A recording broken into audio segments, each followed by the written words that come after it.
Hello and welcome. This is the Mutiny Investing Podcast. This podcast features long-form conversations on topics relating to investing, markets, risk, volatility, and complex systems. So you just called me from the car a few days ago, and you were on this epic road trip with your family across the country. So tell me about what you saw, what you're exposed to, what you learned. What's your takeaways for America these days? Tell us about the trip. I don't know, man. We saw, I got 3 kids, and it was fun for the oldest to see DC. I got to tour. My mom's sister was married to a captain in the Navy, and his father was vice admiral. And his father has a destroyer named after him that is going to Spain. And we got to tour that, and that was pretty sweet. I like that. Pretty wild to walk a boat that cost $4 billion in today's dollars, which are not the dollars that they used to be, but still a lot nonetheless. I'm sure the size was overwhelming, but what were little details that you noticed, and I'm sure you noticed that were really surprising to you or stood out to you? It was just really cool to to go down into the command center. And the woman that, she's one of 4 people that defend the ship.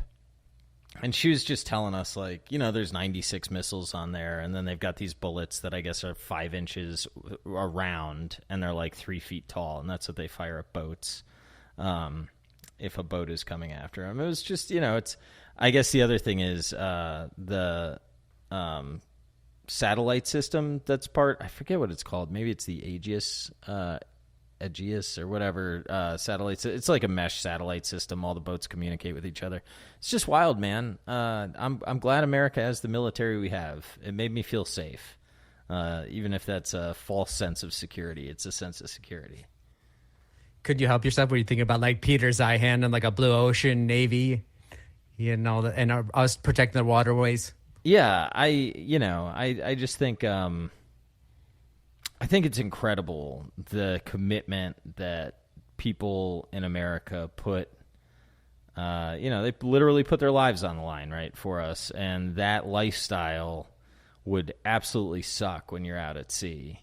And it's just a lot of people that I don't come in contact with too often, and it was nice to see. And I guess one of my takeaways as driving through America and around and whatnot is I think I understand why we're a little bit more divided. I don't know. I guess I think I understand the red states and the blue states a little bit better. I think people, if they had the chance to get in the car and drive around, they might understand it a little bit better. At least I do. I want to come back to that divisiveness, if I can even say the word. But what are some of the other stops in the itinerary without doxing your family members? Oh, it's all good. We did Savannah, Virginia Beach, DC, then Ohio and Amish country for a night or 2 nights. Stayed in a tree house and had a tornado warning in the tree house. That was super fun, where you don't want to be in a tornado warning.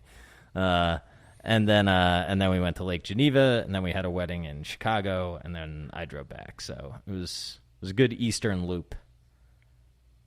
How were your boys on the trip? Were they are we there yet? Or were they excited? They staring out the window? Are they playing games? Nah, dude. They watch movies the whole time? Yeah, they're appled out. They have their iPads for in case of emergency, break open iPad, and it was an emergency. So they were actually quite good. What did you think they enjoyed the most? I know my oldest liked DC. I'm certain of that. My youngest said that his favorite part of the trip was the soup in Lake Geneva, which was good soup, but I hope that's not actually his response. And I don't know what my middle would say. I don't know. But we had a good time. It was good family stuff. So part of it, when you were thinking about the politics of the country, did you feel it was just different from your community in Florida versus what you saw driving across the country? And were you reminded of what it was like back when you lived in Chicago? Or what really stood out to you to make you think about the, political opinions and the the frictions we have in this country? Well, I've been thinking about it a decent amount. Anyway, actually, so Chicago, I lived north of the city. I lived in a town called Wilmette, and I think it's not unfair to say that it's pretty blue.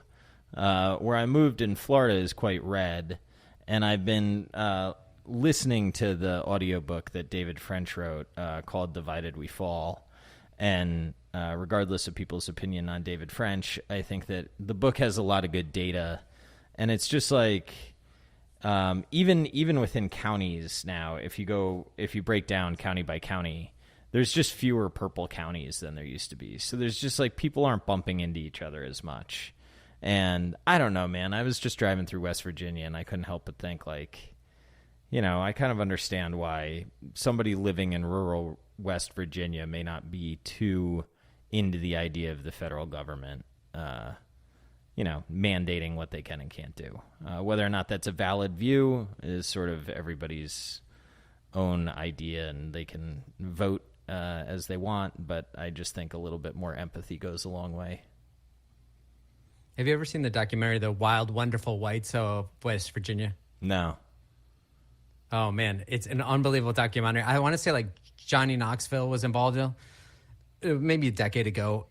And I know it doesn't represent the total people of West Virginia, but it was about this one family of, like, coming from bootleggers and then now doing with pills and everything.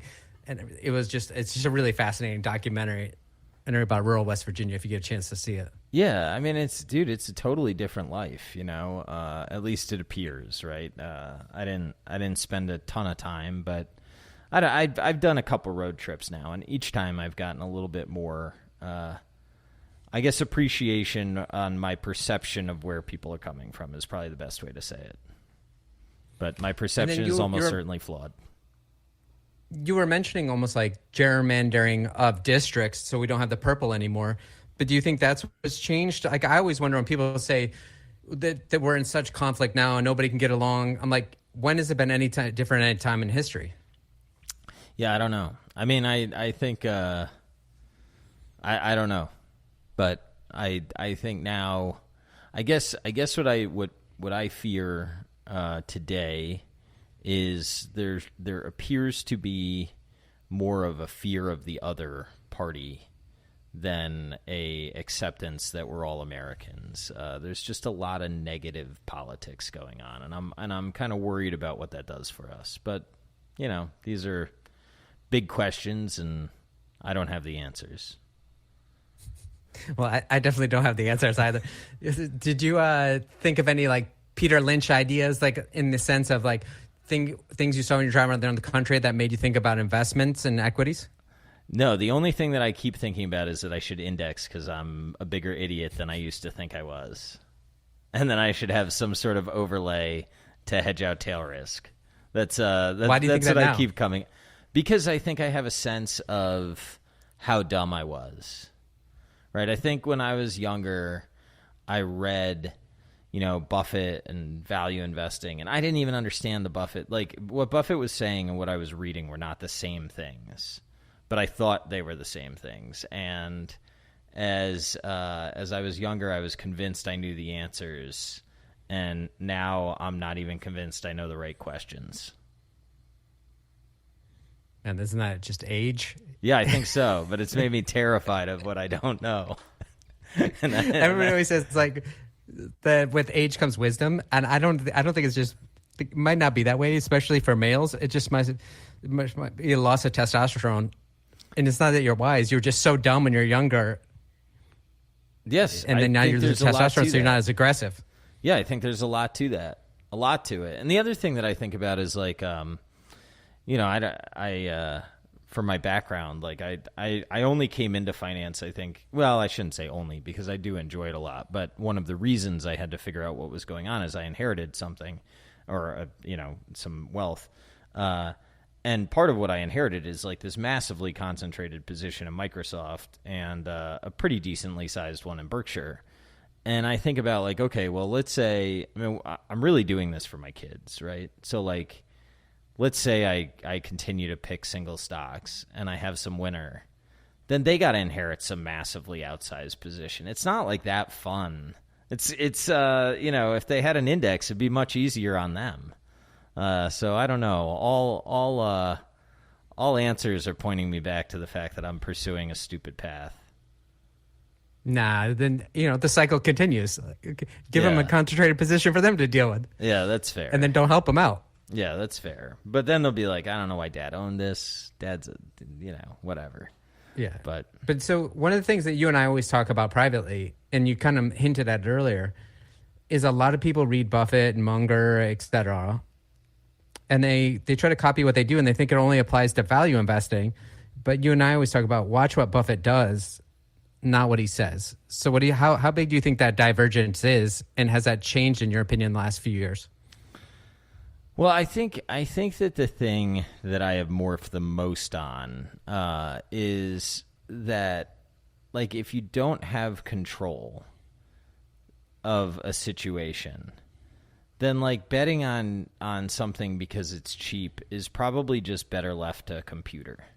And I'm not sure that I think that people have the ability to. I mean, I'm sure that there are some value managers that can do it. Don't get me wrong. But I just think that there's so many adverse incentives in a lot of the companies that currently screen cheap that they're either sort of like a crappy company qualitatively, or they're like management is just kind of not there to reward shareholders. I just think it's a really tough game to do as a person looking at value stocks. I think all the games are tough, to be fair, but I just think with all the money in private equity, I really think, especially if something's small and it's cheap, there should be a huge rebuttable presumption of like, why am I the person that found this, and not, I think the first question should be, why has this not been taken out yet?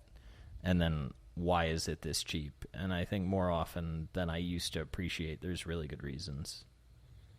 How much do you think, and I don't want to beat a dead horse, but the idea of technology with value investing is like, a lot of people forget that Buffett, is going to the library, writing to companies, calling companies. Now with technology, you can run your screeners. Everybody has crisp data. There's no edge in that, is there? If it's that easy, that's why it's almost been armed away. Like, what are your thoughts on that? Yeah, I think there's some of that. I think some of it's too, like, he would get control and he would liquidate companies and he would divert cash flows. And, I just don't think he hasn't, my perception of his track record is not a guy that was buying value stocks that couldn't control the outcome. And I think a lot of people read him and end up in that path. And the way that I have sort of changed my thinking is I think it's better left, like I said, to some sort of ETF vehicle or, whatever that can do the screen and rebalance at the appropriate times, and you're not paying the taxes on the rebalance, and over time maybe that works.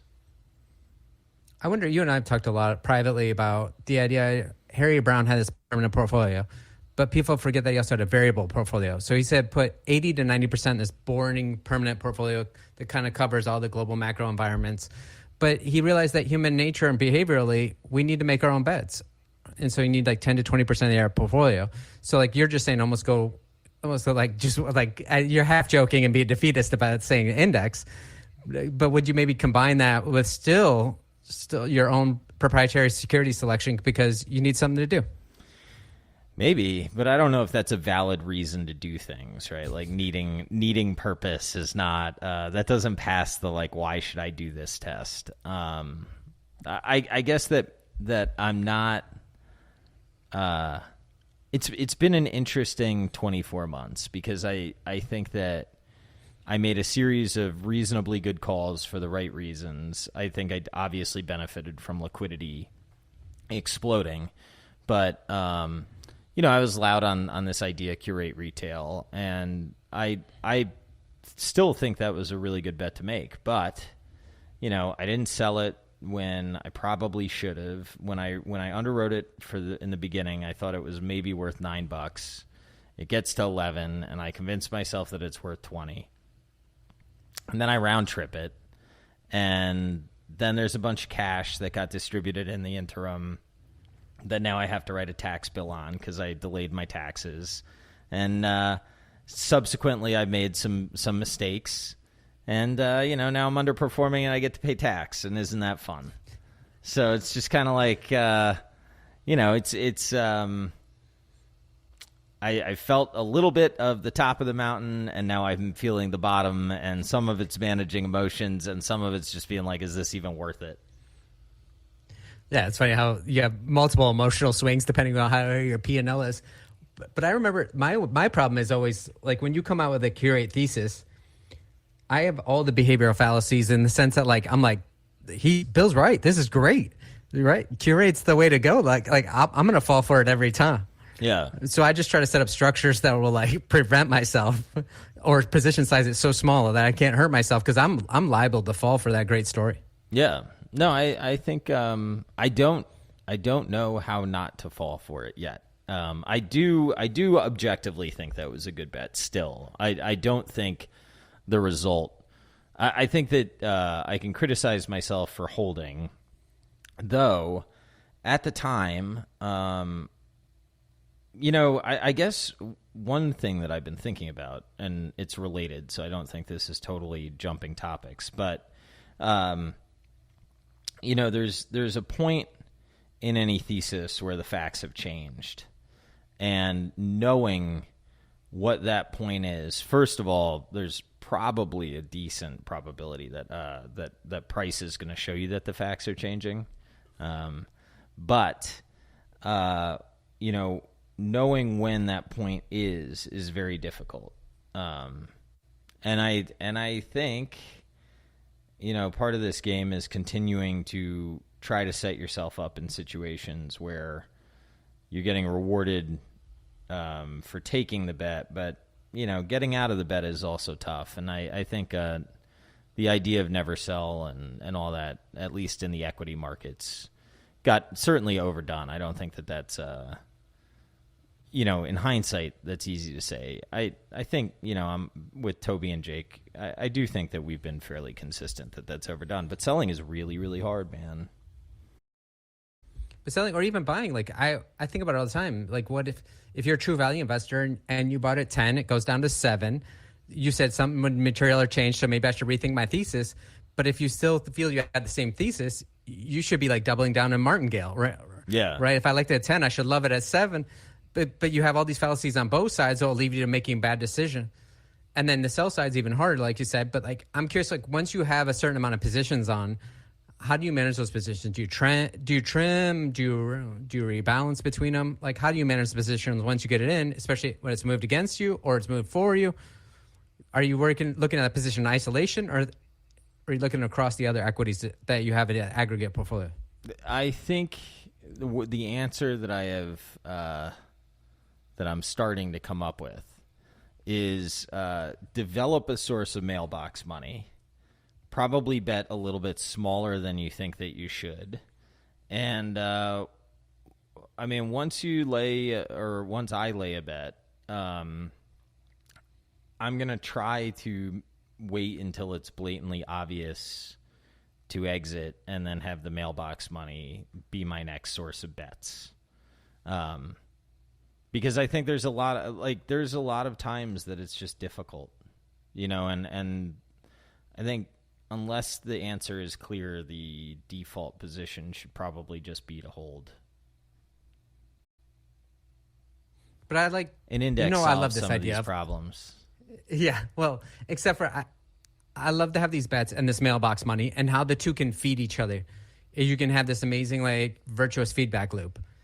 But at the same time, I almost have to push back. Is like, have you found any mailbox money that's easy that doesn't require management?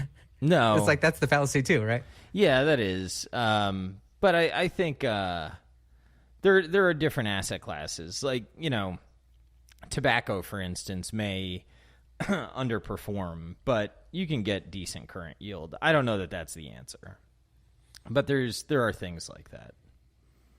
Have you read was it Daniel Paris's book and kind of reassess this idea of dividends and if we're potentially moving back more to dividends driving value of equities, or how do you think about that? Because you brought up the tobacco stocks. Yeah, I don't think so. I once suggested that I thought that commodity companies should pay dividends instead of buybacks, and the amount of people that pointed out to me that you can just sell pro rata into buyback, which I already knew, I think that there's like a strong bias against dividends. I happen to like the fact that I think that they reduce the amount of thinking that all the participants have to, it just reduces decisions, which I think is a good thing.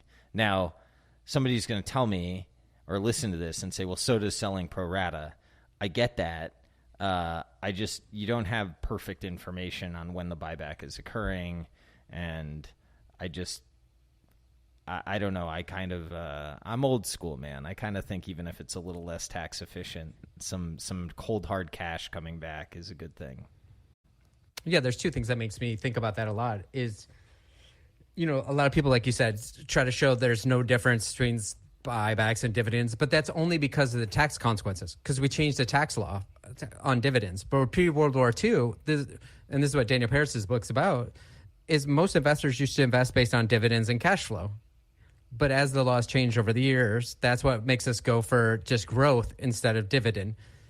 But at the same time, the one I deal with a lot of high net worth individuals, and you may make a less optimal trade than somebody with a CFA would tell you, but because you want cash flow and mailbox money.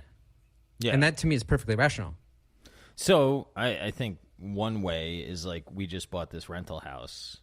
I don't know. I mean, I've got like a little amateur model or whatever, but we'll see how it's all built on assumptions, right? We're going to live there for a year and then we're probably going to rent it out. We'll see what rents I hit. And the budget to improve it is already over. So there goes part of the cash on cash return.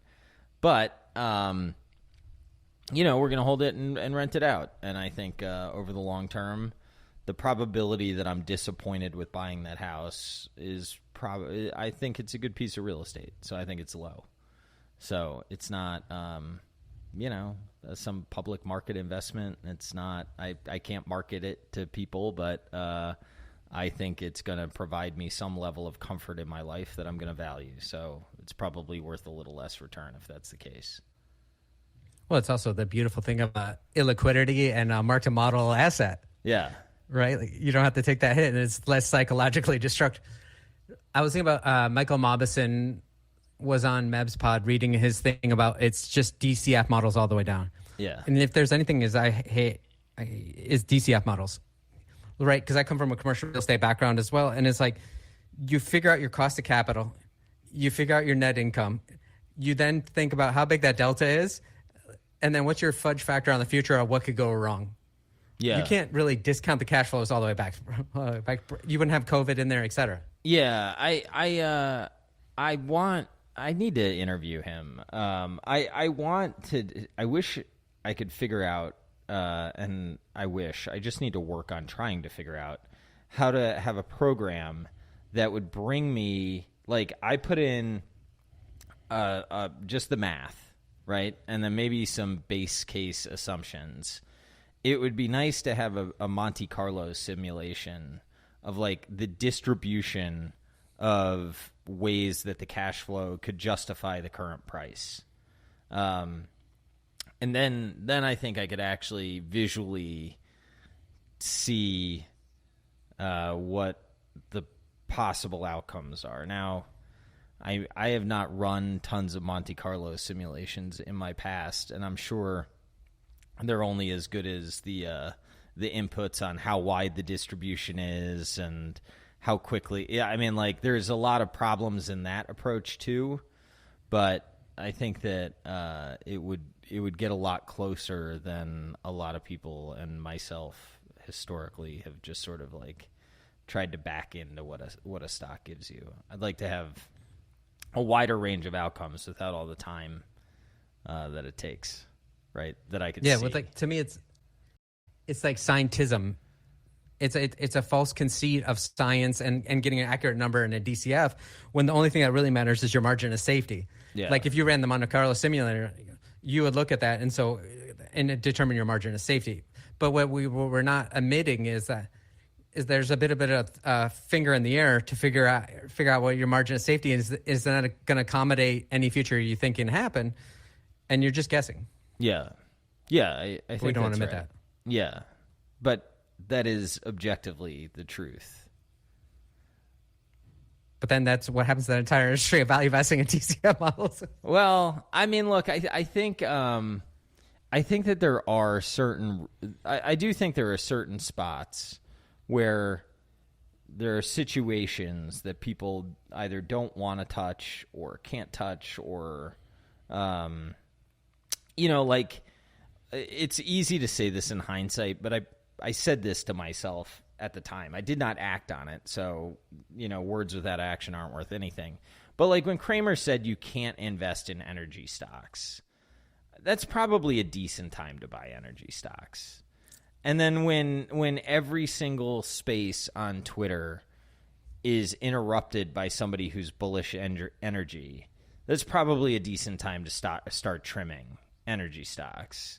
And that's just like one example, but I do think that there are like these times where sectors are untouchable, and that doesn't make any sense to me. Now, what am I going to do with that information? I don't know. If it's overheated or it's going to run on forever and it can take it rational long as you say, like that's the problem with all of these quips is like they make, in hindsight, they make sense, but it never really works out in the real world. Yeah, no, it's a very hard game. I mean, I don't know how many people that listen to this will listen to Value After Hours, but like Toby and Jake and I are always talking about the value versus growth thing. And my answer is always like, I have no idea. Like I don't know how long growth can outperform value. I don't know how we're defining these things. I don't know whether the composition of value has changed over time. Like, I just simply don't know. And it's not a very sexy thing to say because people like when people know things. But I just realized how much I don't know over the past, I don't know how many years. But I've just, like I said, I have far less confidence in making predictions than I used to. Well, especially it's not a sexy thing to say when your show is called Value After Hours. But yeah. You know how I feel about this stuff. It's like, it's why can't be option C both? Why are the religious camps of value or growth? It's why not have both and rebalance between them? Yeah, well, I think that's a fair question. Over the past decade, I don't know that you've wanted to rebalance into value at all, but I do agree with you in theory. But at least diversifying your exposures. Thinking about this rental property, I don't want to get all up in your business, but did you use a loan to purchase it? Because I want to talk about like maybe leverage and stuff. I did not to purchase it. We're going to put some leverage on it post-close. So that's what I'm saying. Almost like we were saying, figuring out DCF, or like it's like you figure out your cost of capital, what you expect your rental income come, net of all costs. You feel a fudge factor there for margin and safety. And then do you think the biggest wins from that people are really not talking about as much, some people highlight it, it's the amount of leverage you can get, it's the mark to model, and then using your renters to pay down that mortgage over. So it's a forced savings, as a leverage forced saving mechanism. Yeah. And it makes sense. Right. I don't know how, I don't know that it has to be estate. much harder than that. But I mean, a lot of things can go wrong. You could, have terrible renters. You may not be able to rent it and sits vacant for 3 to 6 months and erases 3 years of income. Yeah. But I think over time, owning productive assets is the way to go. And at least since the 80s, having leverage has been a good bet. And then you have the kicker of appreciation if you're living in a good community. Yeah, which I happen to think Florida is a structural winner. Whether or not, people agree, they're fine to disagree. But I've actually put some chips on that bet. Exactly. Put money where your mouth is. But like you said, it's a long-term secular winner, maybe some cyclical volatility. Yeah. And the key is we're not going to get over our skis on it, and we're not going to put ourselves in a spot where we got to be a forced liquidator. So, we'll see.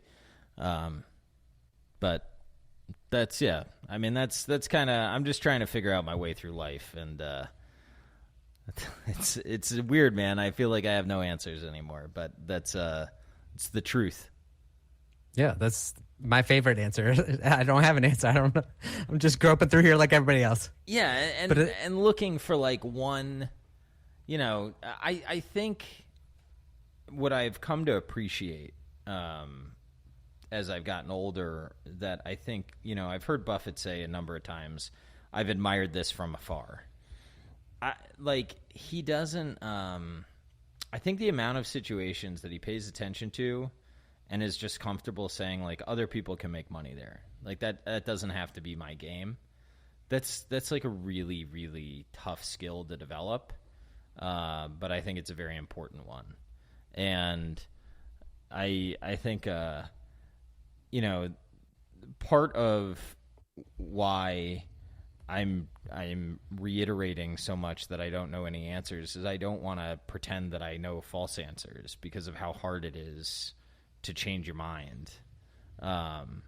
So I'm just trying to wait to see when I think I have an answer. Do you think it'll scream out at you? No, I think this past 6 months has been particularly tough because I haven't had many really good insights. I do think rates are probably have peaked, and I'm not in the rates are going up camp, but my confidence interval on that is like no higher than 60%. So that's not like a resounding bet, right? I was thinking about what's the quote, all a man's problems stem from not being able to sit alone in a room quietly. Yeah. Like you can't sit on your hands for long periods of time. Yeah. And was it Munger or somebody else? No, I don't think it was Munger. It talked about, I just wait for the money sitting in the corner. I just have to bend down and pick it up. And that might only be once every 10 years. Yeah, but man, that's tough. Like that is not easy to wait 10 years to do anything. And the other thing is the way those guys swing when they do swing. Like I don't, that would be a great way to lose everything for me. I don't have that mental capacity. I was thinking about, I think this ties back perfectly. We're talking about Mubison and DCFs and CFAs and all the value investing models. I always ask those people, have you ever run a business to know how difficult it is, how difficult decision making is in opacity? And you talked about earlier about Buffett having control. I want to go back. Didn't you own a flooring franchise type business? Well, yeah. Describe to me what that business. I didn't own it. It owned me. That's what I'm saying. This is key. Yeah, dude. It was. First of all, it was the financial crisis. It was 2009, and my dumb ass thought, oh well, if I come into the market when everybody else is going out of the market, I'm going to own Chicago. I mean, it was so stupid that I even had that thought, given how skilled and well-capitalized some of the competition was. But, I mean, just getting the ball rolling was so hard. It was so hard to get leads. At one point, the company that I was at, it's a franchise, right? So their grand theory of getting in the door was they would give people, if you would let us give you a bid, we would give you $50 in cash. So people would call up and they would say, you're literally going to give me $50 in cash just to bid on my floor.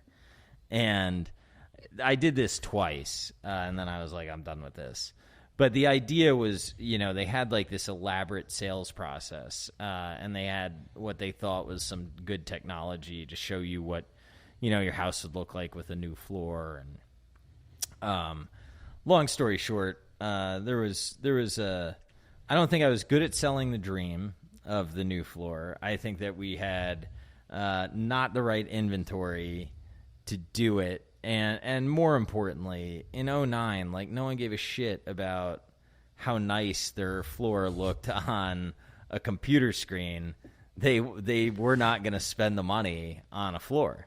So, then it was just going out and pounding the pavement, trying to get business-to-business referrals, and my cost structure was all out of whack because I had to send, stuff off the top line to the franchisor. Then the franchisor is screaming at me about I'm not selling enough, and I'm like, I don't know what to tell you guys. Like, this is, Actually, a lot of our leads ended up coming from the company that is now Angie's List. But Angie's List back then was a much, I'm going to call it a better product. I don't want the people that own Angie's stock to get mad at me, but it was like a really good referral source that had a lot of trusted reviews. And if you could get an Angie's List referral, the probability that you were in a competitive bid was very low. I'm almost certain they have since bought this company. It's not ServiceMaster. But anyway, it was the lead gen company that used to send us bids. And that you get like 3 contractors. They'd have to call. They'd all call.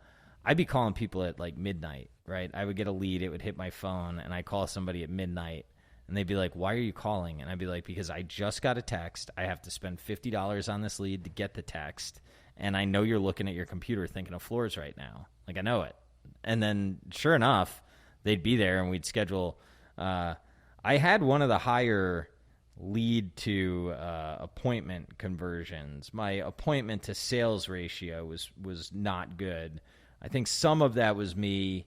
Well, I think a decent amount was me. I think a lot of it, too, though, was my lead source, being that competitive bid all the time. I didn't have the cost structure in place to be able to really drive costs down. So it was interesting, man. It was an expensive lesson. I wish I don't know if I wish I didn't do it. I guess I'm glad I did, but that was a real experience of getting kicked in the teeth every day and waking up early and sleeping at the office to have the privilege to get kicked in the teeth the next day. I'm assuming the CAC model, the customer acquisition cost model, was like, even though you're paying them $50, it was like for every 10 for $500 you spend, you get one lead that make you $5,000. Is that was it? Yeah, that was the thought. But not in 2009. That's right. That's right. I mean, look, I will give them. I think at that time you had to be really kind of crazy creative, but one of the issues that we had is I was like, oh well, I want to be in the North Shore of Chicago. For that product, you don't actually want to be up there. Those houses are like too nice for that product. I think I actually wanted to be a little bit further west. So I don't know. That was a nightmare. But it was. I don't like to bring up nightmares, but you'll see where I'm going with this. But like, I assume, but that was really creative for you to pick up the phone and call immediately, even at midnight. Oh yeah, because nobody else is doing that. Well, working hard has historically not been my problem. Over the last, 4 months, some might argue that it is a bit of my problem. But we'll see. I'll get remotivated here soon enough. And then, did you go with the franchisee model because the idea was they have lower failure rates? Yeah, I was coming out of law school, and I knew I didn't want to be an attorney, and I wanted to be an entrepreneur. One of the guys in my family that I look up to the most is an entrepreneur, and through talking to him, we thought that a franchisee relationship would be good because they had some structure around me. I think still not totally a flawed idea, but I would have needed a lot more capital to build out the right organization. I'm dealing with it a little on the podcast right now, this little shitty little business that I have that doesn't make any money, provides entertainment for people. But we were talking to really do it right. I don't know. I need to invest a lot, and I just don't know. I don't know that the juice is worth the squeeze on that particular issue to really, to do it right. I need analysts, and I'd probably need a marketing person, and I need a booking person. If I want to keep it like a smaller little niche podcast, then I can probably keep doing what I'm doing. But to try to really blow it up, you got to invest, and I'm just not sure that I really want to do that. Well, yeah, it's a whole different question of entrepreneurship and biz ownership again, where like you said, sometimes you can just turn on the mic and you're good to go. But even then, you and I have talked a lot about wrangling guests is always difficult. But part of it's a pain in the ass. That's why I'm on your show. You needed a guest. And you're always waiting at the last minute. Are they going to show up? Yeah, that's right. I'm texting. I'm getting on. Yeah. So, but part of it is like, do you think about when you're building on a podcast biz, you need like a bottom of the funnel business to drive them to, or else it doesn't make sense to invest all this money in podcast? Yeah, I think that's probably right. And that's what I don't have. So I got that going for me. So you got to figure that out. But a podcast your size, well, crypto money kind of went away, but you could sell a decent amount of ads, but you had to be able to swallow those ads. Yeah, I mean, I just I don't want to hoe myself out for something that's not going to be like a meaningful amount of money, right? So I've got really cool sponsors to this point. Shout out to my man Rob Koifman and Stream and my man Nader Offshar at Bastier Partners. They've all been great. But like those are people I believe in, and there's a couple people I'm talking to that, you know, can hopefully help me cover my costs.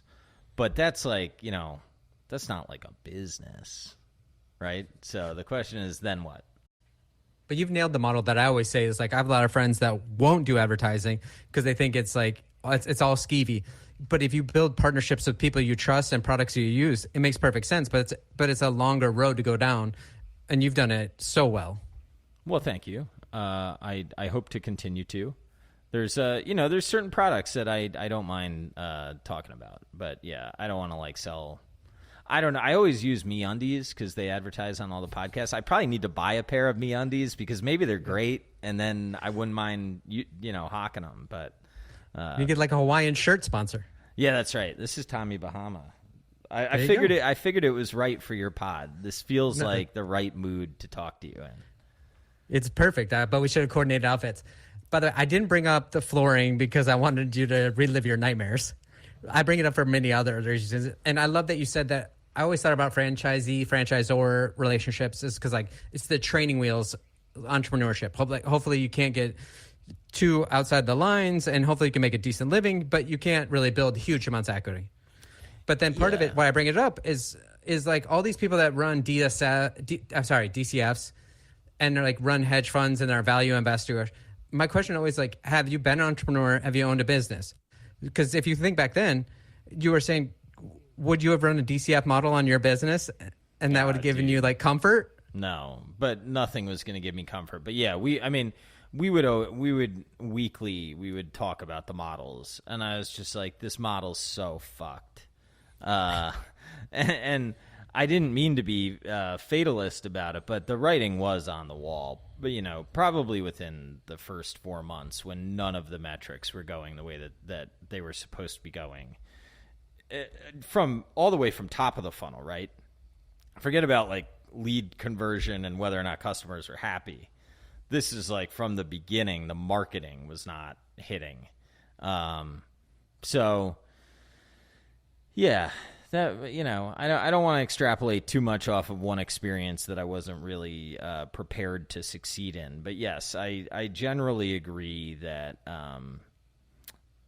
that it can be tough. I do think that there's merit to the idea of there are certain businesses that are almost endowed with winning. And if you stick to those businesses and you're disciplined on how you define those businesses, I think that that's one potential way to outperform over the long term. And then the second reason I wanted to bring it up, because with Buffett, you brought up control. Granted, in the franchise model, you only have like half control, and like you said, you're in charge of corporate branding or marketing. But even then, you had at least a modicum of control. Did you think that helped either? Well, the tough thing about a franchise, I think, is in order to do it well, you need to believe in I don't know, man. I wasn't a good franchisee, I think, at the end of the day. But I think I was right. I obviously would say this, but like we battled over, stuff like some of the branding, and I don't want to throw these guys under the bus, but like the name of the franchise was really hard, and I would get calls from people, and they were like, "What the hell is this name?" And I probably should have passed based on that. I think buying the franchise was a good exercise in motivated reasoning, right? And going back to your idea of like you would hear a thesis and you want to just like jump in. I was looking at the upside and I wasn't paying enough attention to the downside. And I think, I had a partner at the time. He was like my best friend. We almost ended a friendship over it. I'm glad that didn't happen. But, we had initially thought about doing like a Subway, and we steered away from that because of how little money we could have made. And there's other reasons. They're not really particularly great with their regional. They kind of will put one anywhere. But I almost think like a sandwich shop would have been a better idea because there's a lot less sort of room for creative differences, for lack of a better term. And flooring was just kind of interesting. There was another business, Puro Clean, that I looked at. They were like remediation. That brand I was a little bit better on, but it's tough, man.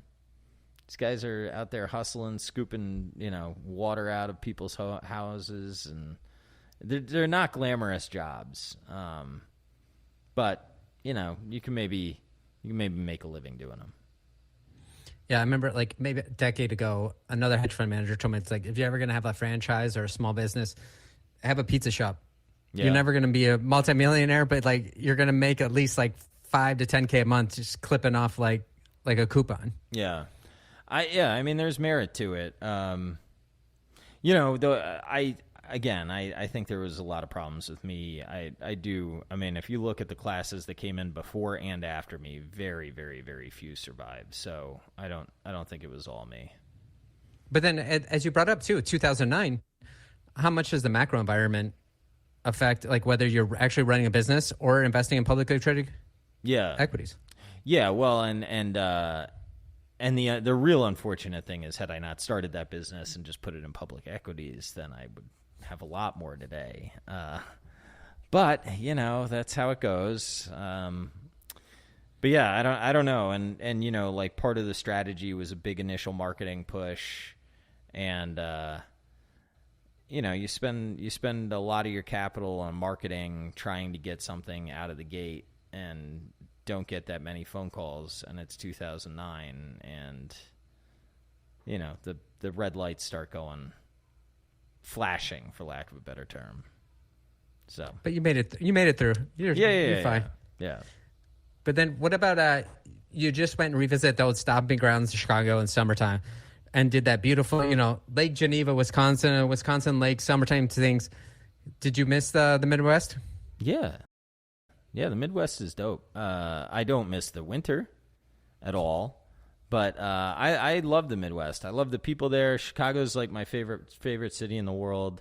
I got to go back up. There's some guys that I want to meet that I didn't get to see, but yeah, the Midwest is fantastic. I as a function of being there, I kind of happened into Thinkorswim, and that was my introduction to options. And, when I saw Tom Sosnoff, and he said, you can come trade options anytime, so you should probably not do it right after law school, because you can just do it another time, and why don't you go get some, like, actual experience, since there's no barrier to entry here. And I was grateful for meeting him. I was grateful that I got into that learning community, and I think it put me on the path that ultimately I went down, which will probably end up in indexing and going and figuring out how to teach yoga to people or something. I don't know where I'll end up. I was trying to think of like what form of yoga. I don't know. People are looking at me. They're like, "You're not teaching yoga, dude." Well, no. Was it the former WWE wrestler has his form of yoga? There's surf yoga. There's goat yoga. Yeah, I do golf yoga. It's interesting. Like the more I talk to people and the more I get into this, I think one of the reasons that I don't have an asset management business is I'm a little bit worried about my own discipline. The other is that I'm worried whether or not anybody knows anything. And that's where I think you and I connect a lot. It's like I just think there's a lot of merit in like a permanent portfolio and acknowledging that no one knows anything. Preach, brother. So could you go? This is what I love talking when you talk about tasty trade. You have a very nuanced opinion. Like post tasty trade, you see the kind of problems with tasty trade and maybe potentially getting clients to over trade or trade these weird structures, and structures are not a strategy. But you also admit the nuance of like they do a great job of education. Yeah. Well, it's particularly hard for me to, look. I guess I think options in retail's hands are like giving gasoline to people and telling them to run through fire. And then I think it's a tad disingenuous when that blows up and people are like, well, who could have seen who got hurt? Like, well, I mean, it's not like that fucking hard to see. On the other hand, I'm not sure that I agree with saying, like, from a regulatory standpoint, you can't do this, right? Like, I don't know that I'm... How do I want to say this? I'm not sure that I'm not opposed to saying that, but I'm not sure that I'm opposed to it. Like, I can argue both sides of that. So, given that, I think that Tasty Trade leads with education, and I respect how they do what they do. And I think that if you are going to give people, gasoline, it's very good to teach them the consequences of playing with it. And I think that Tasty Trade does that in a way that I respect. And, when I met them, it was Thinkorswim, but I think the ethos is the same today. Yeah, and like you and I talk about, it's like, who are we to tell people they can't go to Vegas and gamble or do whatever they want in their life, like do whatever they want. But one of my favorite parts about FinTwit or VoltTwit is people like Ben Eifert or Chris Abdelmasia. People like really geek out about their option stuff, and they start asking them questions. And first things they say is like, don't do this. Why do this? Like, it's not for everybody. It's a terrible way to grind out like a mediocre living. Well, I don't know what their livings are like or what they're saying, but I would tend to agree that not doing it is probably the answer for 98.7% of people. Well, and nobody wants to admit either. A lot of times you can express the trade better with linear instruments, but it sounds cool to use options. Yeah, I had a conversation with Jem Carson, and he was a cool guy to talk to because his view of like the options market is the underlying, right? Like that's actually the mathematical. Like when we were talking about I want a DCF, his view is basically like the options market is that, right? It gives you all the probabilities of the outcomes. Yeah. And I really liked how he said that. I don't know how to, put that in my IQ and how to use it, but I think I understand what he's saying, and I think there's merit to it. And I just think there's so few people that can actually execute option strategies profitably that it's best left to the pros. Right, and the tech stack between the pros and the amateurs is a huge delta that people don't realize.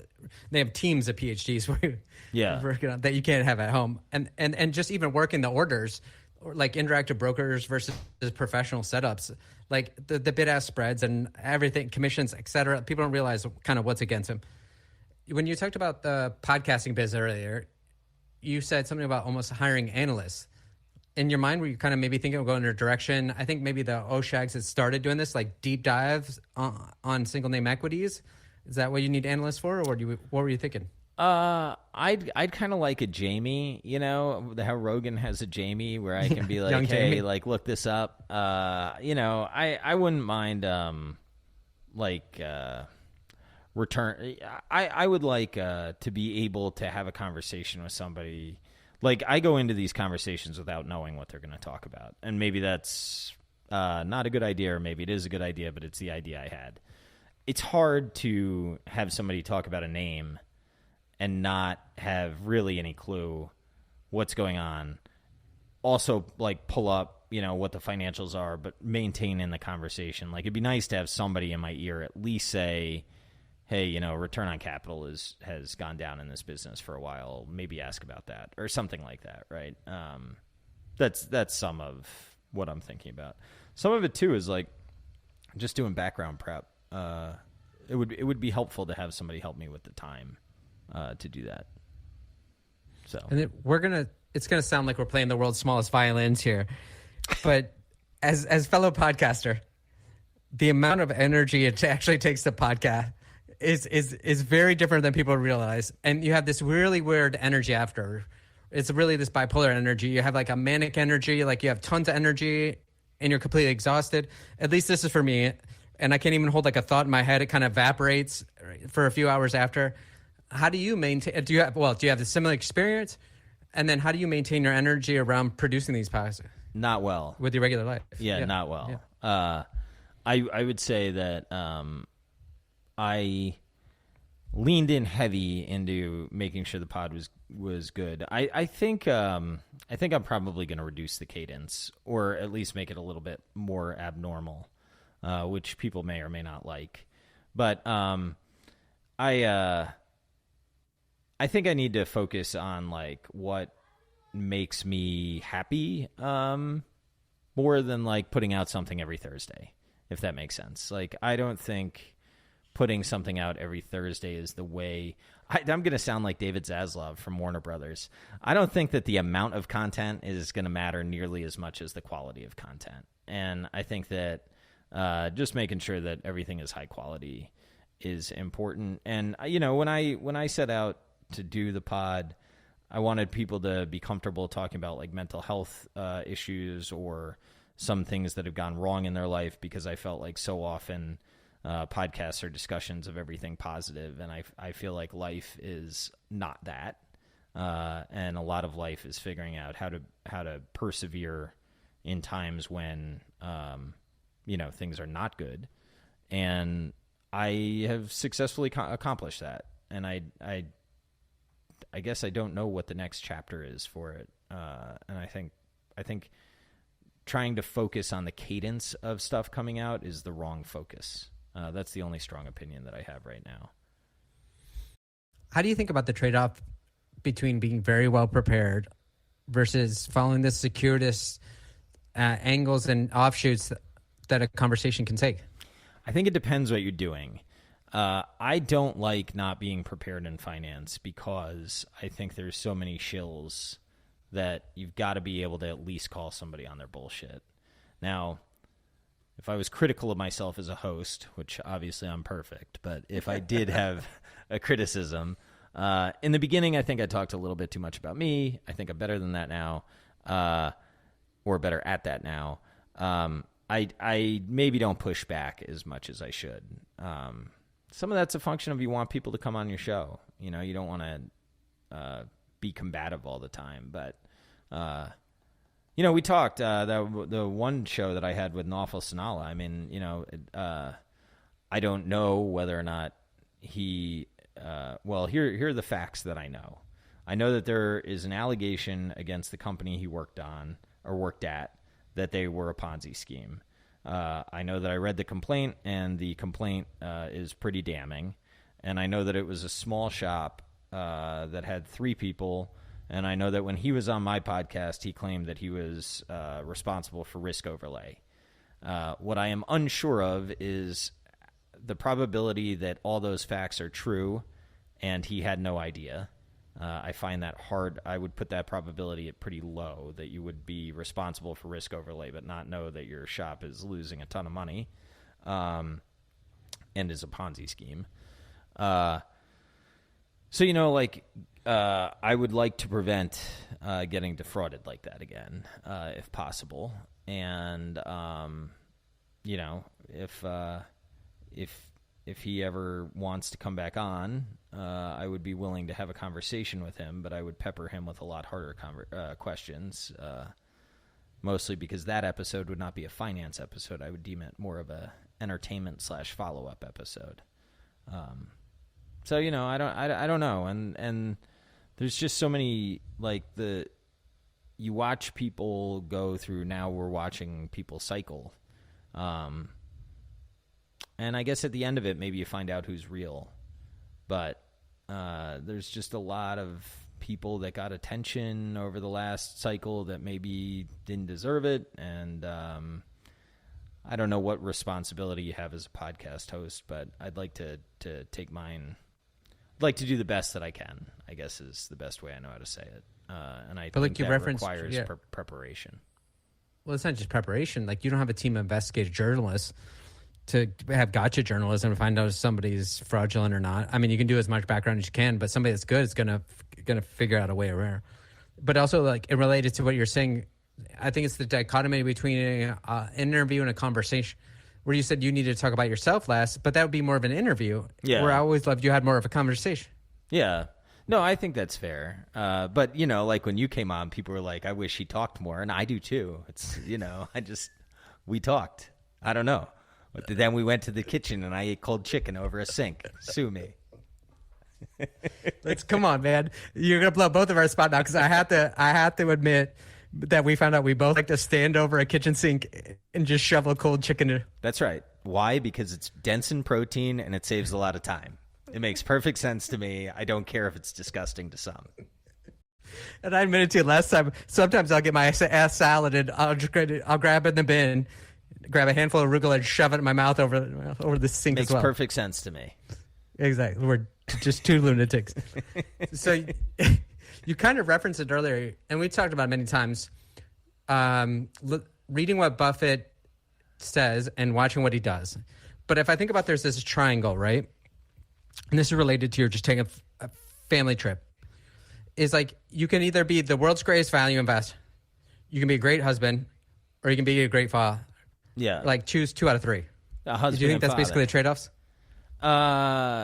Yeah, I kind of do. I mean, you know, something that, God, I'm kind of afraid to say, this is fucking weird, but I'm going to say it, but I'm afraid to say it because I'm afraid of, like, what the algorithms are going to do to my oldest kids' college applications as a result of the conversation that we're currently about to have. But, like, my oldest is now 8, and he's got ADD, and I think it's hard for him to accomplish tasks. I see a lot of myself in him, but that should not be as hard on him, and I think it's going to be on me and my wife. But you know, he needs a father too, to be there for him more than, you know, selfishly maybe I would like to be. Right. And there's only so much time in the day. So, you know, the one thing that I know about myself is if the choice is between being there for my family or working more, I'm going to sacrifice work at this stage. So that probably isn't fantastic from a marketing standpoint, but it's also the truth. So I don't know. I got to figure it out. But yeah, I do think that that's a lot of the. William Green and I talked about this.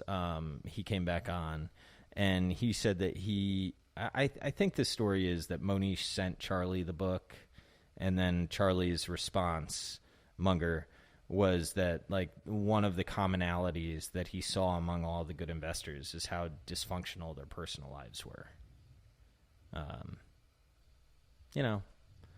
I kind of get it, but I don't know that I want to live it. Yeah, I think that, you know, when you and I first had time to hang out in person years ago, it was, you know, I think a rough time for everybody, but it's also, you know, like, you know, COVID's going on. I don't think a lot of us realized how much a toll that was taking on us subconsciously. You know, launching businesses and running businesses during COVID. You also had a lot of like personal stuff with extended family. I don't want to get into. And, you know, we were walking along the beach talking about, is maybe the only goal to raise decent human beings? Yeah. Like, is that okay? Is that good? Is that good enough? Yeah. Yeah. I think so. And then the other, you know, I don't know. The other thing that, you know, I don't know. I had featured Kyle Sermonara, and, you know, people were giving me shit about featuring a microcap guy, and I'd still feature him. I mean, I've now known him for over a year and a half or whatever, and I think it was the right decision. I still go to bat for him, but, I still get people that send me like his the performance of his stocks, right? And it's like, I just I don't know. That episode in particular gave me a lot of shit, and it's like here's a guy that was doing my perception of what I thought I might want to do someday, and I like featuring that guy, right? And I think some of his stock performance can explain how hard it is to do that, right? I mean, I think some of the situations he's inherited or has bought into have been really tough. I think they're doing the things that I would do in the same situation. But long story short, it was just kind of one of those times that I was like, what the hell am I doing all this for? And I think, if I'm not mistaken, wasn't it during 2021, the last time that we met? I think it was. And I think you were like, dude, you should probably just like sell everything and go into some all-weather fund. And that would have been great financial advice. I give terrible financial advice. That was just luck, or your false memory. Right. I'll tell you the other thing, man, that was wild about that time is Mike Mitchell and I, we went to New York. We did like a happy hour, and after the happy hour, we looked at each other, and I swear to God that this happened. We were like, we should just sell everything. Like, there's just the mood was like euphoric. And I know why I didn't, right? I didn't, one, because I wanted more, right? That was the greed. Two, I was like, well, shit, if I go into cash and everything doubles from here, then what, right? Then I've lost a lot of wealth.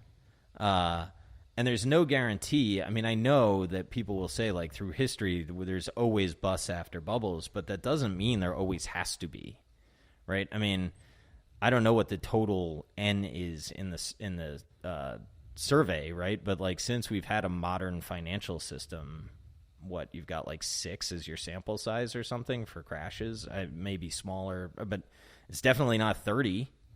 So, it's just kind of wild to think back to that time and then to look at what's happened since and be like, oh, well, it was all obvious in hindsight. Yeah, some of it was, but I'm not sure all of it was.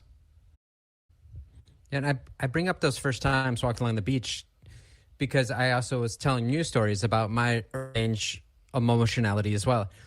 But do you think part of it is just making me think about when we were talking about this, like having a daily P&L and then a lot of other stress and anxiety, like, is maybe a terrible choice? I don't even know how to log into my account right now. And I don't care. And I think it's actually probably made me quite a bit better as an investor, and I'm certain it's given me a clearer mind.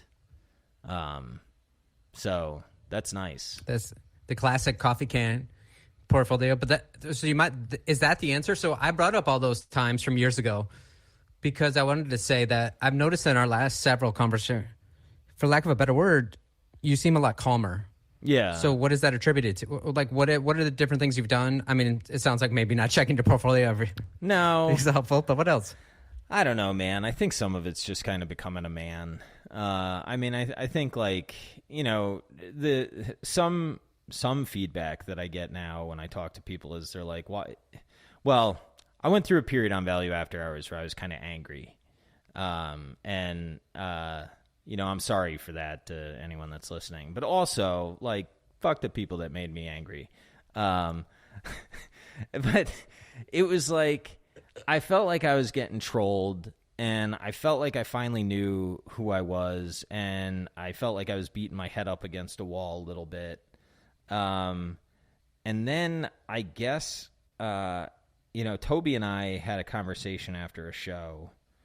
And after that conversation, I kind of like thought about why I'm doing any of this. And I think that I've just stopped caring as much. And I've stopped like trying to, like my Twitter feed is my Twitter feed. It's not, I'm not some thread boy. I'm not trying to build some audience. I don't give a fuck if people don't want to see my hip hop recommendations, though now I've started to post in the hip hop community.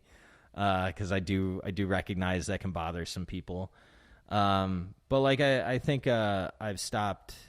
I think I'm more comfortable with the internal validation, though I've got a long way to go. I still feel like I am not nearly what I should be. But the external validation, I think I've let go of a fair amount of. Do you think it's possible to ever have the negative comments not have at least a tinge of sting? Probably not. I mean, one of the things that I did, at least during Value After Hours, I stopped reading the live comments, which helped. I mean, the live comments and some ADD is a bad combination on a podcast. And Corey and I realized we can't look at them because they would not listen to each other. Yeah, well, that was just part distracted. of it. And then people would come at me, and then I'd respond, and then it's like I'm talking to one guy on YouTube rather than like an audience. I was in a weird spot, so I'm glad I'm out of that. But I don't know, man. It's been a wild ride. And then hopefully, speaking of hip hop, that we were a slight influence or inspiration for you changing up your intro music. Is that because we were using hip hop on Pirates of Finance. Well, and hopefully that cued you up. Was one of the influencers. I don't know that was. I don't know that you guys influenced my music. I do really want to potentially do a riff on a 2 Chainz. You've got me thinking about whether or not it's the right intro music. That is 100% factual. And then because we haven't talked about it, what did you think of the Kanye documentary? Oh, I liked it. He's I talked about the mental issue. I think I talked about the mental health thing. I mean, my dad went through a manic episode, so I have a fair amount of empathy, I think, for people that are around people that are manic. And I think a lot of people can look, at Kanye and. I mean, look, it's very, very complicated, and without knowing the situation, I don't even know how to opine on it. But I think that documentary did a good job of showing where he came from to almost where he is, and I think that if you have manic tendencies in your body, I can't imagine how hard it is to get that famous. Like, that amount of dopamine with any type of mania seems like a potentially very toxic combination. And I think at least parts of his life have seen that toxicity. And a way that documentary is perfect for people like you. I mean, it's like hip hop, mania, striving to do something great. Yeah. It's like all of the then you and I have talked about the hardest part about a manic state is you can't recognize that you're in one. Yeah. Even if people are telling you that, you're not listening, and you think you're crushing it. Yeah, not just that. You think everybody else is insane, right? It's like, oh no, I'm not the one that's crazy. You're all crazy. Like I'm the one that sees the ball. So yeah, I thought that was quite good. I don't know. I root for Kanye. It's great. It's part of it too. Like, do you think we subconsciously document via podcast or whatever? So almost like Kanye would go back to those days before he really made it, and can look at the growth, the trajectory. I do like having I like having the record, right? I like being able to listen to stuff and be like, ugh, I didn't really sound good there, right? Or I am proud of that. It's fun, man. I like it. I like audio art. It's something that I enjoy a lot. Well, and you're very good at it. And what I've learned is my biggest mistake is doing podcasts with like you and Corey and your beautiful baritones. Like I just sound like a nasally little whiner. Dude, I was listening to Flirting with Models the other day, and I was like, God, Corey sounds good. It's insane. It's upsetting. Good looking and good sounding. I mean, the guy's triple threat. Yeah, he deserves a helium voice. That would be so good, wouldn't it? Him talking about horse racing and a little helium, crypto horse racing in a helium voice. That would be hilarious. So you got to get back to your family. I'm good. Is there anything else you want to touch on? No, we can chat. I got 15 more minutes if you need the material. I know how it is. It's cold in these streets. I don't need any material. I hope this records. That's man. You just give me a panic attack. Yeah, well, I hope it does. Otherwise, we got to talk again, which would be totally fine with me. But I've been down this road. Oh, I have actually a great question for you that you're one of the few people who can answer this. Is, you and I talk a lot privately, but as soon as you hit record, it's always going to be slightly different. Yeah. And especially for me that has like compliance in my and back of my mind. Like, how do you get good at being yourself? Well, the nice thing is it seems so weird. I don't have compliance. That helps. Now, I don't know what that opens me up to, but I've had attorneys that have told me I'm pretty good.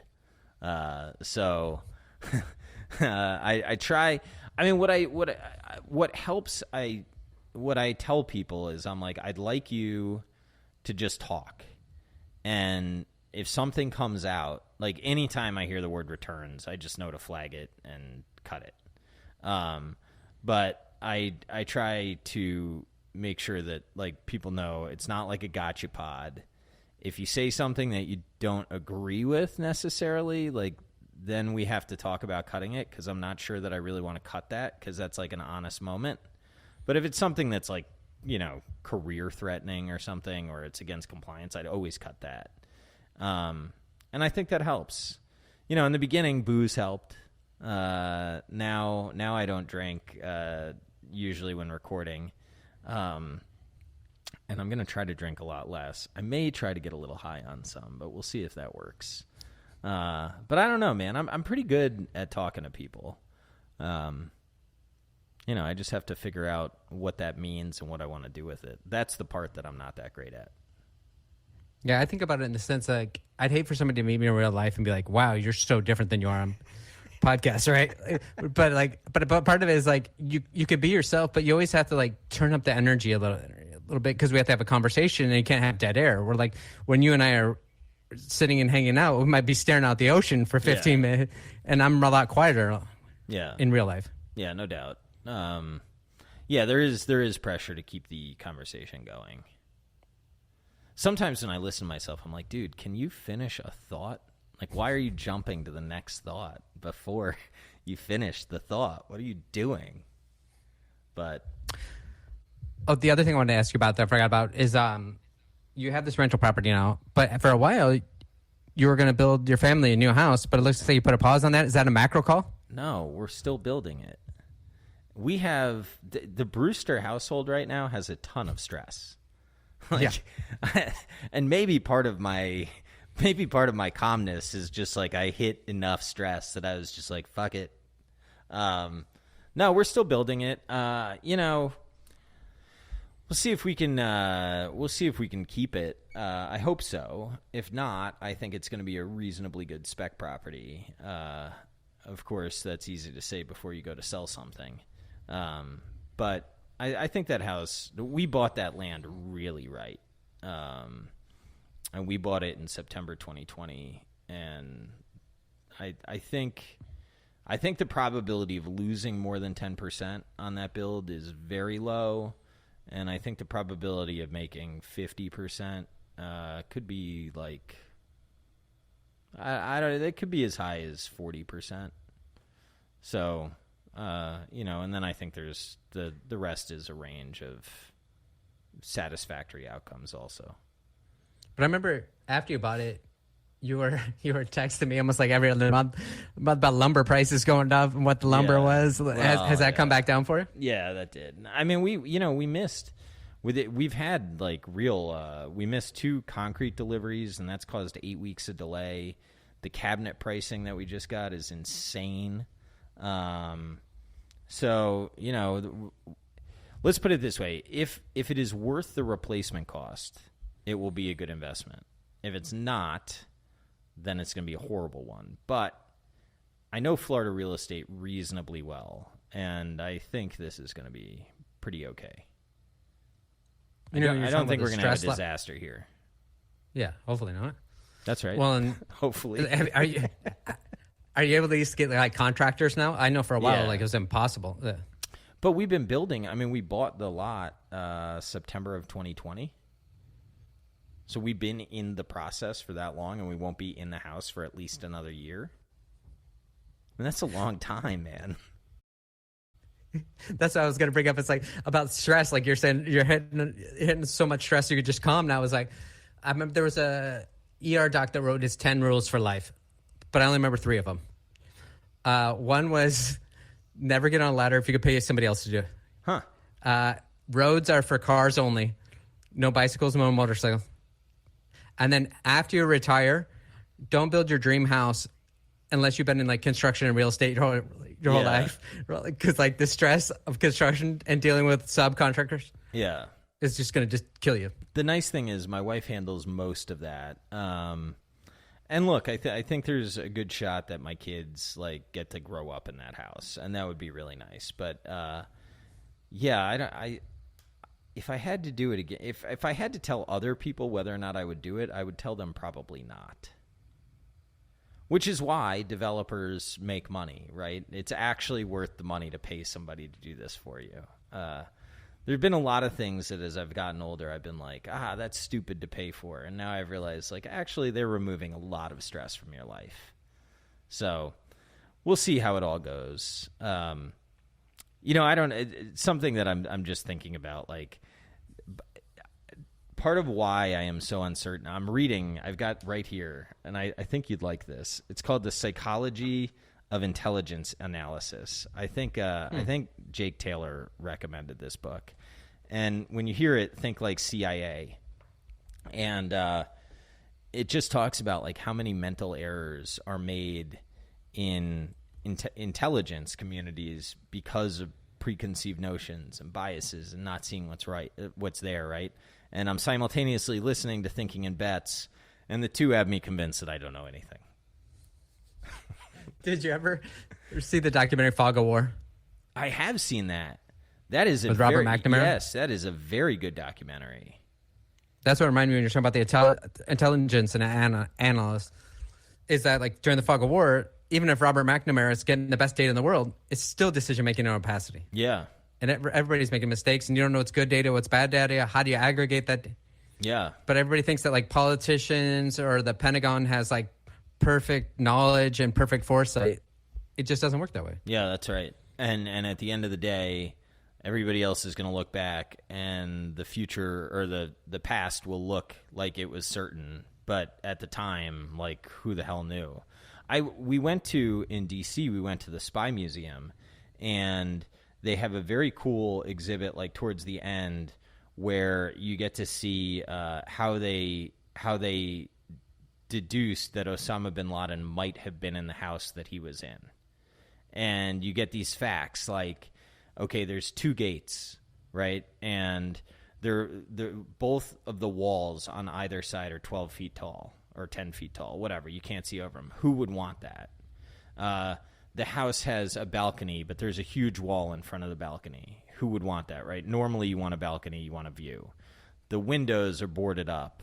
Like, why would somebody board the windows?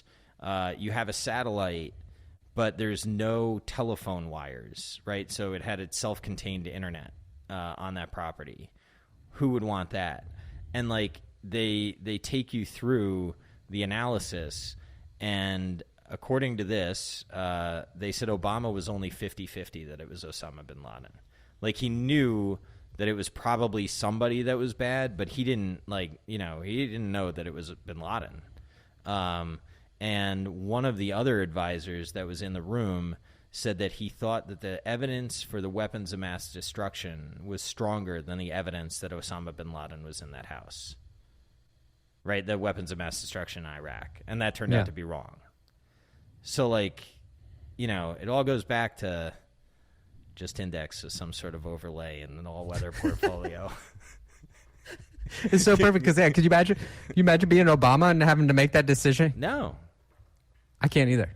I mean, I think if I was in his situation, I would say, okay, there's a high probability that there's some bad dude there. But you're flying helicopters into somebody else's country and taking somebody out. Could have gone real wrong.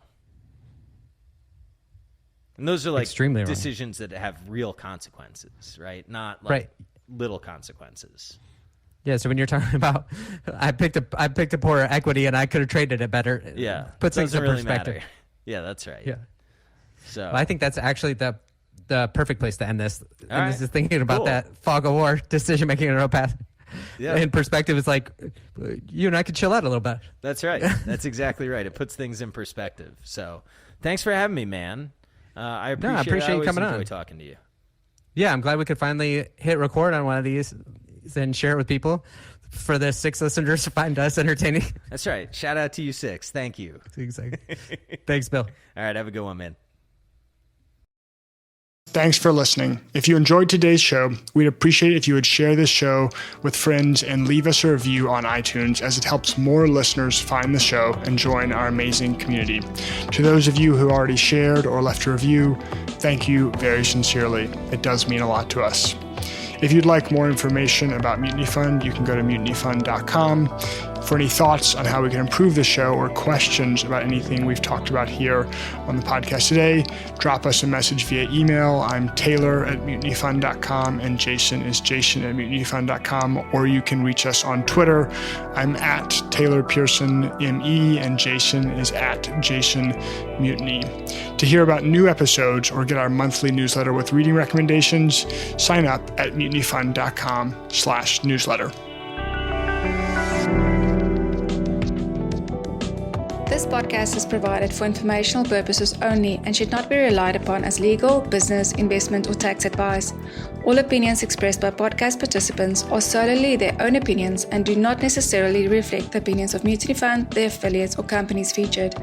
Due to industry regulations, participants of this podcast are instructed to not make specific trade recommendations nor reference past or potential profits. Listeners are reminded that managed futures, commodity trading, forex trading, and other alternative investments are complex and carry a risk of substantial losses. As such, they're not suitable for all investors, and you should not rely on any of the information as a substitute for the exercise of your own skill and judgment in making a decision on the appropriateness of such investments. Visit mutinyfund.com/disclaimer for more information.